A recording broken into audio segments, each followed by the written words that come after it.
Max Hansen. I'm a managing director with Accruit. We're headquartered in Denver, Colorado. I've seen a number of different states enact regulations that are imposed upon what are called qualified intermediary companies, which is what Accruit is. Qualified intermediary companies are the companies that are used by taxpayers to make sure that when they do a 1031 exchange that they're done properly and they're going to withstand scrutiny, if the IRS ever looks at the transaction. Oregon is one of those states that enacted regulations, and they did so in 2007.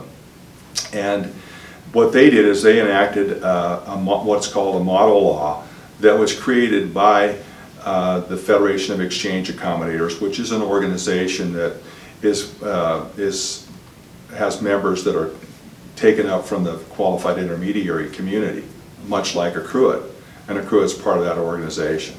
But in any event, when Oregon enacted its legislation in 2007, they imposed requirements on qualified intermediary companies that when they're going to be involved in an exchange transaction, that they have to have a fidelity bond and also errors and omission coverage, that is insurance coverage, to protect consumers in case there's a defalcation or a loss, for instance, an employee goes rogue and ends up taking exchange funds, that loss would be covered by the fidelity bond, and any negligence by the company, by the qualified intermediary company, would be covered by the errors and omissions coverage.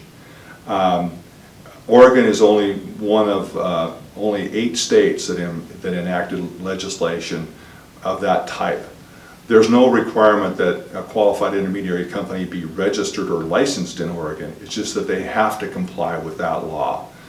One of the other things that Oregon has done is that they've required qualified intermediary companies to, when they hold exchange funds, that they use what's called the ordinary prudent investor rule. And among other things, that ordinary prudent investor rule requires that those accounts have to be set up, or those exchange accounts have to be set up so that money is liquid, it's not invested in the stock market or any other type of investment during the period of time it's held by the qualified intermediary. It's always ready to be deployed to acquire replacement property for the taxpayer to complete their exchange. Another thing that the Oregon law requires is that when they're holding those exchange funds have to be in separate accounts too, because they can't be commingled with the operating funds of the qualified intermediary company. Another legislative provision that Oregon enacted is what's called a clawback provision. And that clawback provision is seen in some states where the taxing authority in that state requires that when a taxpayer sells a property in Oregon and then does a 1031 exchange into other property in another state, that they have to file a form, a reporting form every year that helps Oregon keep track of how long the taxpayer owns the property and whether the taxpayer sells the property.